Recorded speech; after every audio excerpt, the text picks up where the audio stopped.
મિત્રો હાલમાં બાળકને મનોરંજન માટે વાલીઓ મોબાઈલ આપે છે। મિત્રો નવસારીના એક વ્યક્તિને પોતાના બાળકને મોબાઈલ જોવા માટે આપતા તેમને 10 લાખનું નુકસાન વેઠવાનો વારો આવ્યો હતો। નવસારીમાં એક વેપારીના બાળકે પિતાના મોબાઈલ પર ગેમ રમતા 10 લાખ ફૂંકી માર્યા હોવાનો બનાવ સામે આવ્યો છે।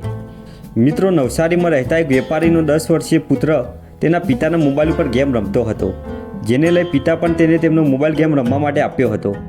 મોબાઈલમાં ડિજિટલ બેન્કિંગની સેવા અને અન્ય યુપીઆઈ પણ હોય અને તેનો પાસવર્ડ બાળક ક્યાંકથી જાણી ગયો હતો અને બાળક ઓનલાઈન ગેમ રમવાનું શરૂ કર્યું અને જોતજોતામાં એવું વર્ણન થયું કે 10 વર્ષીય બાળકે તેના પિતાના બેંકના ખાતાનો ઉપયોગ કરી 10 લાખ જેવી માતબર રકમ ઓનલાઈન ગુમાવી દીધી હતી।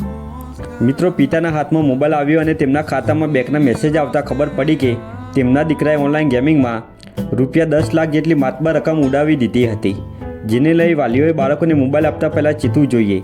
તો શું મિત્રો તમે પણ તમારા બાળકને મોબાઈલ જોવા માટે આપો છો કે નહીં, કમેન્ટ કરીને જરૂર જણાવો।